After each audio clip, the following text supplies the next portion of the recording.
Oversight.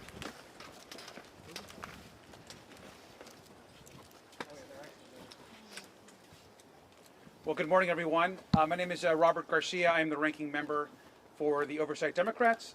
We're here today, of course, for 2 days of depositions of both Secretary Clinton and former President Bill Clinton. So I'm going to have some general comments. We will actually be back out here to answer any questions once we've actually started the depositions, but we wanted to make some brief comments right now, and then we'll go ahead and go in and start. Let me just begin by saying that Oversight Democrats, from day one, we have said that we want to talk to anyone, any person with information about Jeffrey Epstein, about his crimes, about how he was able to get so much wealth. We will talk to any single person, whether that is a Democrat, a Republican, how much wealth they have, how powerful their position is. We want to talk to anyone. So we're happy to be here, and we're glad that both Secretary Clinton and former President Clinton are willing to talk to this committee. I also think it's important to note, I'm glad to see that we have our Republican colleagues here.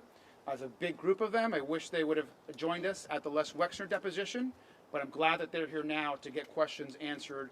That is an important part of our investigation.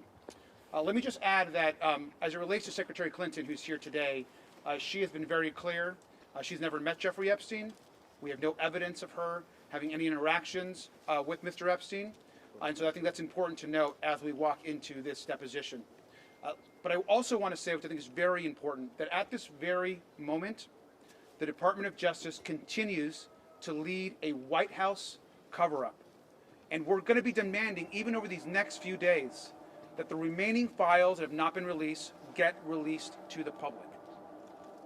And that includes new files that were just discovered in the last couple days of a survivor that has made serious accusations and allegations against not just Jeffrey Epstein, but also against President Trump, and about abuse that she suffered when she was a minor.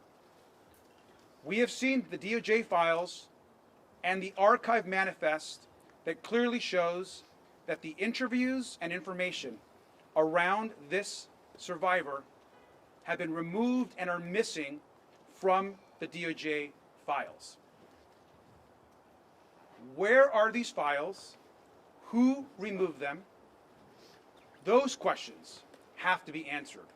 What we have is a survivor that we have verified, that others have verified, and those files are missing. And it's not just those. It's an additional 50% of files that are missing. It is unconscionable, it is illegal, and Pam Bondi and the President need to answer to where those files are. And that's going to continue to drive our work, not just today, but every single day until we get justice for the survivors. I'm going to have some of our members here make a few comments as well. Thank you. It is abundantly clear that this is the most egregious cover-up in American history. The recent reporting by the New York Times, NPR, and other media outlets that have verified this, demonstrating that the Department of Justice, in addition to violating the law over and over again, as they refuse to release the full and unredacted files, have withheld 50 pages of allegations against President Trump. This cover-up needs to end immediately. I am glad that we are here today as part of this ongoing investigation, because we will accept any information that anybody can give us about Jeffrey Epstein's vast child sex trafficking operation. I just want to say that young people in this country are watching right now. If the most powerful people in the United States of America, the elite and rich and powerful men and women, are able to get away with these heinous crimes, then we are sending a horrible message to young people in this country that powerful people will always protect themselves and the rule of law does not apply to everyone. So I look forward to the next 2 days, and we know that there is so much more to uncover here, and we expect to get answers from the Department of Justice immediately. Thank you.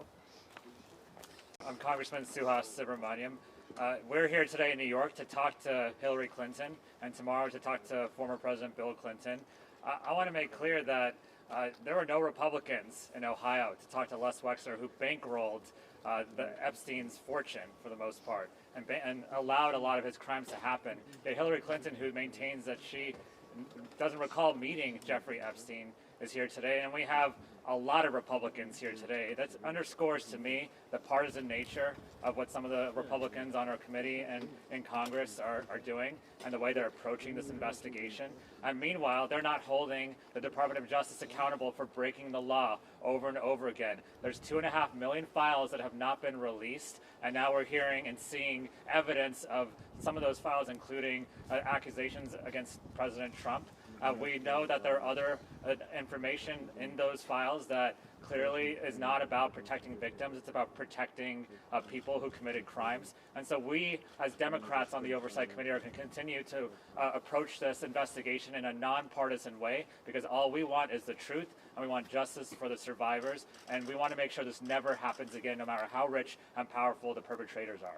Thank you. Speaking of rich and powerful, how come Thank the you. Clintons weren't enforced? I'm James Walkinshaw from Virginia. We are here today to continue our investigation into Jeffrey Epstein's crimes. And it's important to note, and as others have said, there is no indication, zero, zip, zilch, nada, that Secretary Clinton had any knowledge of Epstein's crimes. She submitted a sworn statement that she never met Jeffrey Epstein, and my fear is we're here today as part of a political exercise, part of a long-running fever dream where Republicans want to lock up Secretary Clinton. We had the State of the Union this week, and President Trump spoke for 2 hours and refused to even acknowledge the courageous survivors of Epstein's crimes who were in the chamber.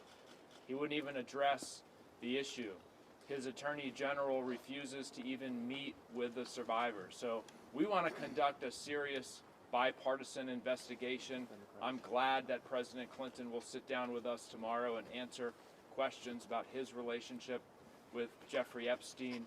But I wanted to come today to ensure that this is a serious exercise, a serious investigation, and not a political or partisan one. Thank you. Why weren't the Clintons made to go to Washington to testify? I'll answer that. I'll answer that question. So let me go ahead and we're going to answer one or two questions. Let me just also say, I think today also sets a precedent. So I want to be very clear that we have said from day one that we want to talk to former President Bill Clinton, and the other person we want to talk to is current President Donald Trump. And so we should be very clear that now that we're going to hear from former President Clinton, I hope that Chairman Comer and the Republicans will join us in demanding that the person who actually appears more times in the files than the former president, who we want to speak with, is President Donald Trump. And so let's get President Trump in front of our committee to answer the questions that are being asked across this country from survivors and from those who have been brutally attacked and raped, sometimes as children. Let's release the files and answer one or two questions. Thank you. So should the Clintons have come forward sooner to testify and be deposed in front of the committee? And also, what are the discussions with Republicans about bringing other administration officials like Lutnick, who are mentioned in these files, before lawmakers? We want to hear from Howard Lutnick. Howard Lutnick, of course, said that he'd stopped communicating with Epstein, our Commerce Secretary, then goes on to visit Epstein's island, communicate with him, go into business with him, all of which was not disclosed. He should not be the Commerce Secretary right now.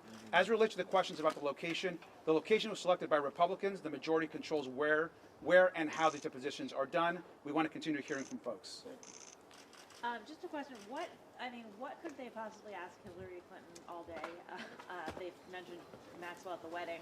And what questions, you said you're happy to talk to anyone. What questions do you have for Hillary Clinton, given that she said she has no connection? We're gonna give the Secretary an opportunity to clarify any questions that Republicans might have, that we might have.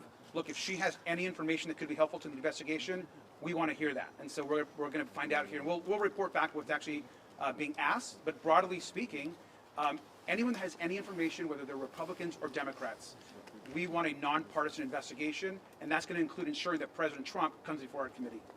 Yes. Do you have questions about the Clinton Global Initiative and the fundraising involved? There's going to be questions asked about that. So thank you very much. We'll come back out. Thank you. Thank you.